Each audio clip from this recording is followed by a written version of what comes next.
Hey, what's going on? Today I want to talk about some movies I've watched recently. I haven't made a video like this in quite a while, so I have a lot built up. It's been about 2 months or so. And these two right here I picked up last weekend at the flea market. That footage hasn't aired yet in a flea market video because I just don't have enough footage. I like to build it up and have like a jam-packed 10-15 minute video. So this will be in the next flea market video, these two right here. And boy, was I happy to find this one. Ultimate Action Collection. You got Ninja 3. These are mostly canon movies. I think they're all canon movies. And Ninja 3 is the most canon movie you could possibly ever find. The first 15 minutes or so of that movie is a ninja assassinates its target on a golf course and then takes on about 100 police officers, and it is just insanity. The movie is super cheesy, over the top, and I highly recommend it. Great time there. Invasion USA, that's also a really good film. You know, cheesy action. And Missing in Action, that's good. Death Wish 2. Bunch of other good ones on there. Coraline, I was happy to find this. I've been meaning to see this. I've read the graphic novel, the Neil Gaiman book. It was a book and then a graphic novel and then a movie, and it is pretty good. Watching the movie, I thought it was all done on computers, but apparently it's a classic stop-motion film. The animation isn't my favorite style ever, but the movie itself is really good, and I do recommend Coraline. Now, the happening here, I'm sure most people know this is very cheesy. M. Night Shyamalan has kind of gone off the deep end in the past, 15, 20 years or so, and this is kind of like a so bad it's entertaining movie. I wouldn't say it's so bad it's good, but so bad it's entertaining. Mark Wahlberg as a scientist is just kind of weird. Again, I'm sure most people already know that complaint. And yeah, I don't know. Weird movie right there. The Fanatic. I was highly entertained by this movie. I talked about this briefly before in another video, but in case you haven't seen that, yeah, The Fanatic, I highly recommend that. One of the best so bad it's good movies right there. I watched Wrong Turn 2, I hadn't seen that, and it's halfway decent. I like how Henry Rollins is in it, and it's kind of like a play on early 2000s, like game shows, kind of like Fear Factor or something, where Henry Rollins is like the host of the show. Maybe more of a survival show than Fear Factor, but yeah. The movie doesn't really make sense if you think about it. The contestants film their own footage on these little like 2007 era cameras, and obviously the quality would be very bad. Randomly they'll have like a camera up in a tree, but like the production didn't have enough money to put cameras up in trees, and that part of it is silly. Also, the like redneck like monsters in this are basically like super villains. They'll get hit by a car and break their neck and be fine. And I don't know if I like that aspect of it very much, but overall it was fine. Watch Wrong Turn 2 if you have some spare time and want to watch a horror movie.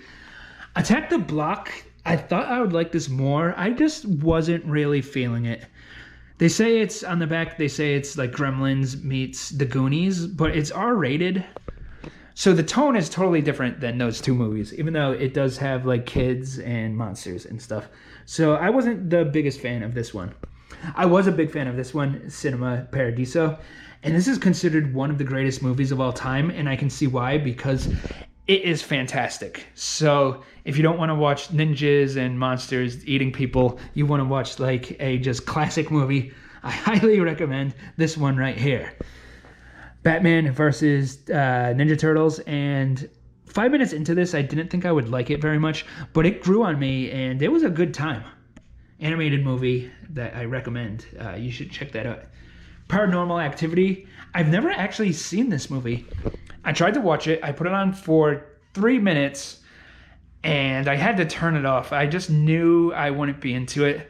Watching this movie nowadays on like a HD TV and it's filmed on like, a camcorder with like a shaky camera, I just didn't want to put myself through that. So I turned this one off. I know it has a lot of fans and just didn't want to do that to myself.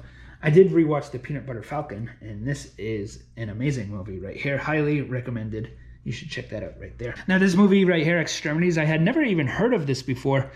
And it's about this guy right here. How can I say this and be YouTube friendly? He tries to force himself on Farrah Fawcett here, and she captures him and kind of is deciding what to do with him. And it's pretty good. For a movie I've never heard of. Yeah. I would recommend checking this out. Extremities. The Autopsy of Jane Doe, and that is very creepy. I don't really like movies with like, surgery type things, even if it's a cadaver. Maybe that might be even worse. It grossed me out, but it was a really well-made movie, and it's creepy.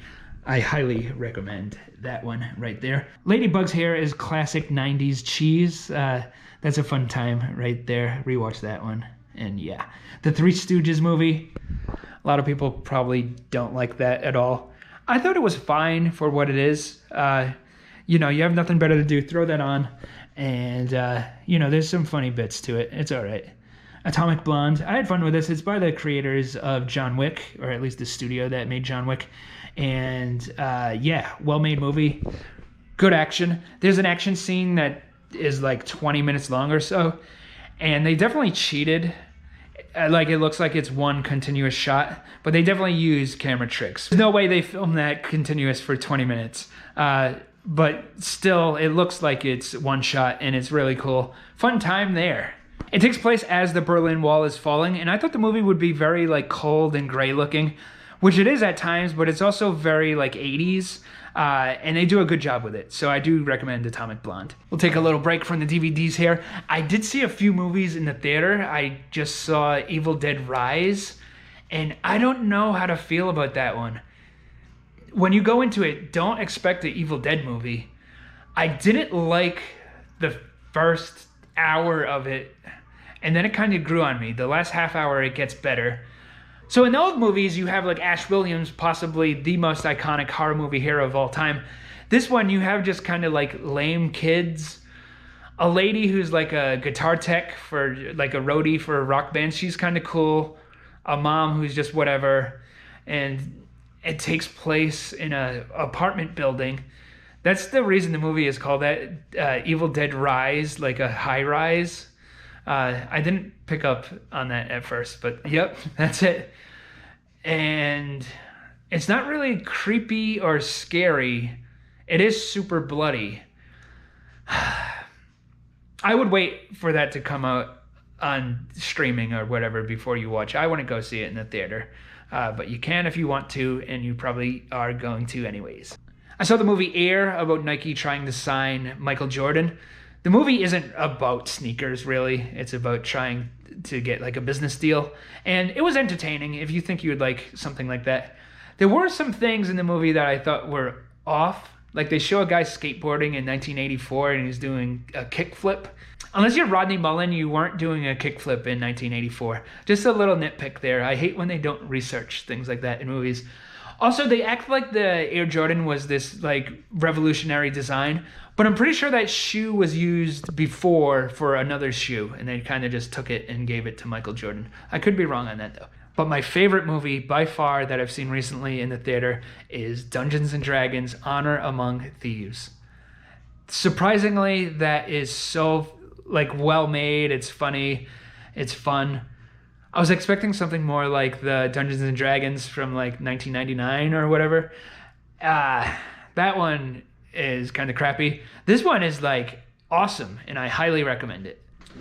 I've been watching some TV too. They just added the last season of Better Call Saul to Netflix, and I highly recommend that show. Obviously a spinoff of Breaking Bad, so if you like Breaking Bad, you'll probably like this show too. I had a lot of fun with that last season. Lots of ups and downs there. Good time. Also watched season 3 of The Mandalorian. I know some people didn't like that season. I liked it just fine. I thought it was good. Got some more film strips here. We got Spellcaster. This is an 80s movie. It takes place in a castle in England. And it's a reality TV show with teenagers, I guess, trying to survive the night or something. I kind of forget. I wasn't paying too much attention. There is a really good scene involving zombies. If the movie was as good as the zombie scene in the last 2 minutes, this would be fantastic. But overall, not too bad. Middle of the road there. If you're a horror completionist like me, you can do worse than this one. Saint Bernard. I thought this was going to be kind of like a Cujo movie with a killer Saint Bernard, but it's more like a David Lynch movie, just not done very well. The special effects are awesome, but the movie is incoherent most of the time. The reason the Saint Bernard is on the cover is a guy walks around with his severed Saint Bernard's head. So yes, very strange film there. This one is also a strange body melt, but this one is really good, and I do recommend this one. This kind of is like a David Cronenberg movie with more color and more upbeat, if that makes any sense. I believe this was filmed in Australia, possibly New Zealand though, I forget on that one, but yeah, that was a good one. Burnt Offerings. This is kind of a boring 1970s haunted house movie, but the last 5 minutes are absolutely insane. I kind of recommend just watching the last 5 minutes. I'm sure this movie has its fans. I thought it was boring, but yeah, the ending was great. Here we got Big Hero 6 starring a young Tony Khan from AEW Wrestling. There he is right there. And this was a fun movie. If you like Disney, check that one out. I don't think there's really been any bad Disney movies recently, so yeah. Got some more movies up here that I can show off on the video. Some box sets. Bruce Lee. Obviously, Bruce Lee is classic. Now, this one doesn't have his most famous movie, which is Enter the Dragon, but it has all of his other starring roles. And yeah, some pretty good stuff. But I would say his first movie is my favorite. Most people wouldn't agree with that, but it's his most violent movie. There's people getting cut up with like table saws and hacksaws, and there's nudity. The fight scene choreography isn't the best because it's his first movie, but still, I had the most fun with that one. And it's the most like down-to-earth seeming movie. Like it seems like it could actually take place, like he's just like a regular guy. The Chinese Connection was probably my least favorite of his. And these movies can get confusing because Fists of Fury was known as the Chinese Connection when it came out in the United States. Fists of Fury, my favorite one, is the one where he's working at an ice factory and the owner of the ice factory is putting drugs in the ice and then shipping it up. Return of the Dragon is the one where he fights Chuck Norris in a Coliseum at the end. And that one's kind of boring at parts, but the last fight scene is awesome. Game of Death is interesting because it wasn't completed when Bruce Lee died. Most of the movie is Bruce Lee's stand-ins, except for the last fight scene, that's almost all Bruce. And the last fight scene of Game of Death is the iconic one where he fights Kareem Abdul-Jabbar and others as he goes up like a tower. And yeah, the ending of Game of Death is fantastic. And I had a pretty good time with these Bruce Lee movies. This Dolomite collection, I want to say that I love this, but that just wouldn't be true. I kind of found these to be boring. There are funny moments, but there just aren't enough funny moments. And like the fight choreography isn't good or anything. They were just a little bit boring. There's better 1970s exploitation movies than these. These are the three that I watched right here. Dolomite, P.D. Wheatstraw, and The Human Tornado. So we talked about Bruce Lee movies. Another martial arts movie that is better than any Bruce Lee movie is this right here, The 36th Chamber of Shaolin. Now this starts off and it's kind of just like, whatever. Just another kung fu movie. But once he starts training, it is fantastic. And most of this movie is a training montage. I know that sounds like it would be boring, but it is phenomenal. Got some more over here. I already talked about this one, Stitches, in another movie, but just in case you missed that, this is fantastic. There's an excellent one-liner in this where he decapitates a kid. His friends go looking for him. They're like, "Where's our buddy?" And he goes, "Oh, Greg? He had to head off." He had to head off. I thought that was an amazing one-liner. So yeah, Stitches is fun. We Are Still Here. Cheesy, but spooky, and I kind of recommend that one. Kill Billies. It's hard for me to recommend that, but it's okay at times. I rewatched Hot Fuzz for the first time in, 15 years or whenever that came out.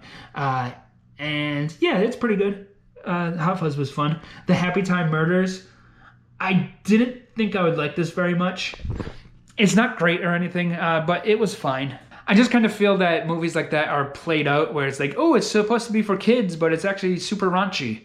Like Meet the Feebles came out 25 years ago. Like, it's not very original. Into the Forest. This was fine, but then the ending is just totally dumb, and it just doesn't make sense, and that makes me not recommend this movie. Kind of reminds me of another movie called It Comes at Night, and spoiler alert, what comes at night is nothing. Nothing happens. Kind of similar to this one.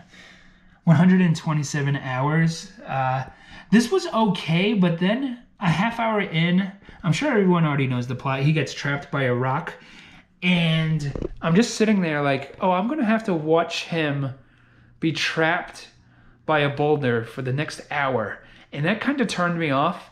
The movie wasn't bad, but just at that point, I was like, okay, let's look at the cell phone, because I don't think I can take just staring at the screen for an hour of a guy, I can't get out, I can't get out, oh, I can't get out. But I was wrong, and it ended up being good, but just that part kind of turned me off.